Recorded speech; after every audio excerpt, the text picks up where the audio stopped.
Jamila, can you tell us, why do you love art? Art makes me happy. Yeah? And how do you feel when you found out that your art would be featured for the National Day this year? I felt happy, appreciated, and satisfied. Yeah? All right. And where do you get your inspiration from, Jamila? My inspiration comes from the medical celebration at my primary school. In your primary school. And was it exciting for you to travel and talk about your art in other countries? Yes, I love traveling and I am always excited to show my art to the world. All right. I'm so happy for you, Jamila. Now, Professor, can you tell us what it was like raising Jamila? Okay, initially it was very hard because I don't have any knowledge on autism at that time, and it's like walking in the dark. She don't speak. That is the worst part of it. Right. Non-verbal. Yeah. She was non-verbal at that time. So when did you first discover that Jamila had all this talent? When she's 4, it's the same year when she was diagnosed, because she started to doodle a lot of faces and human expressions when she wants to express her feelings towards me, whether she's happy or sad. Oh, okay. So before she started doodling, how did you communicate with her? I mean, it must have been quite difficult. Oh yeah, I had to show pictures what she wants and what she likes and what she don't like, and read her body language. That's the only way I can do, because I really don't know what to do. I cannot understand her, she cannot understand me. Can you take us through how she expressed herself in art? When she moved to primary school, in her exercise book, is instead of she write down all the notes at the board, I saw a lot of sketches about the school or the event in the classroom, like the teacher teaching at the board and the notes on the board. It's the detailed note is on the board, but in a smaller piece, because she needs to draw the environment.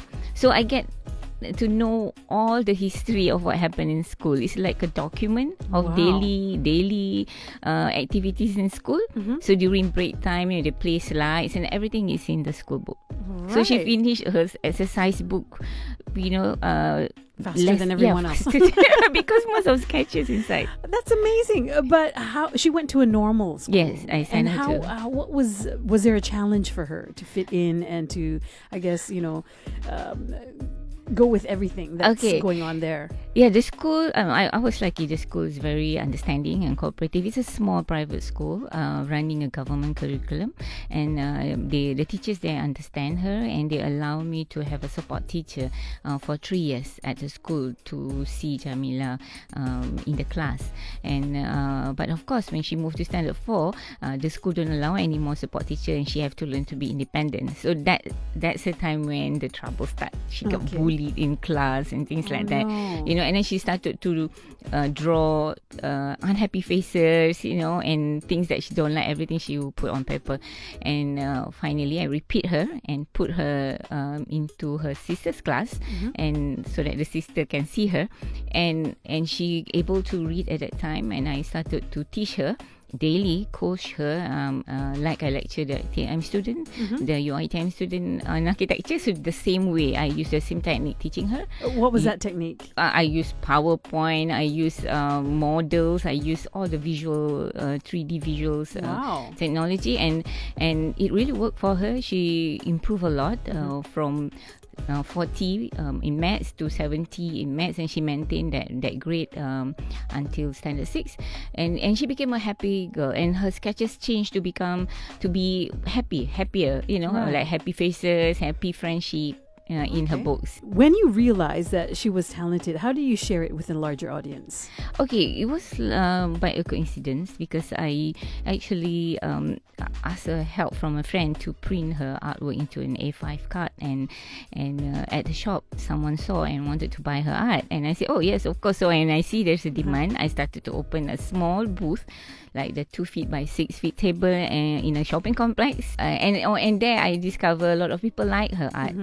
They said her art is different, and I started to get invitation to give a talk about my journey with Artjamila, and after several talks, and the audience started to ask me to document into a book about whatever I talk about my journey, and I did that, and it's already published, and we started to get invitation to display her work in a larger exhibition nationally and also internationally. Wow. You left the workforce to take care of your daughter. Was that a difficult decision for you? Oh yes, it was the most difficult decision, but the most difficult decision is actually my best decision, because it took me 2 years to think about it since 2013 when Jamila was in standard 4.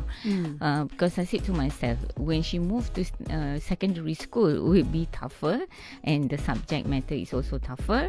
So I said I better resign by the after she finished her UPSR and concentrate with her academic. I was in the top, at the top of my profession at that time. I lecture, I have my own practice, I run my own company, architect's office, but then it's worth it because I feel fulfilled after that. But of course, the moment I retired, I was diagnosed with cancer, and so I decided to reverse instead of pushing her into the academic world, fighting with the normal sitting for PTT girl and all that. Might as well I concentrate with what she can do rather than what she cannot do. So let's talk about your cancer. It was colon cancer. How are you feeling today? Okay, 2016 when I started Jamila with her art, I had 2 major operations due to colon cancer stage 2, and after that I forgot about it, and like work like nobody's business, like I'm so healthy like that. I really forgot about the cancer and just concentrate with her exhibition, get very busy, and suddenly after 2 years, early this year, the cancer spread to stage 4, and I had to went through 8 chemotherapy sessions and also 25 radiotherapy. And it was like really hard because it's very challenging for me. This in 2019, this year, it was the year that she is nationally recognized, internationally recognized. I received email from Switzerland to purchase her art and to appoint her as art impact artist, and it was very challenging, but of course, I just had to push myself, even though I feel very tired. Now, this is something that weighs on every parent's mind. Do you ever worry about Jamila's future in the event that anything ever happens to you? Yes, I worry a lot about her. I wish that God. I always pray to God that to help me.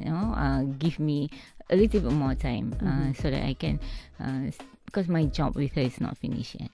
She's not that independent yet. She still depends on me a lot for her exhibition activities and all that. Right. So I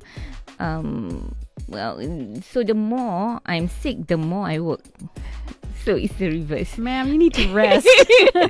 Because I know that, I don't have enough time. So time is an asset now. So I have to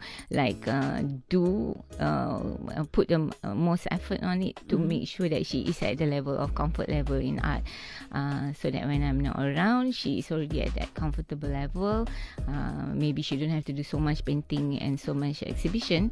1 or 2 paintings in a year is enough, Right. So I'm training her towards how to handle life, how to be independent, how to handle money, all those kind of things. Right. What is your advice to other parents when it comes to raising a special child? Set your intention. Your intention has to be pure to help your child, because that's your duty as a parent. And then harness their hidden talent and let your child develop what they are best in, what they are born with. Not to inject in something that they are not good in. Because if you do that, then your child will make a U-turn from whatever status they are now. Yeah. So let them do what they can do rather than what they cannot do, and explore that, harness that, and make it shine.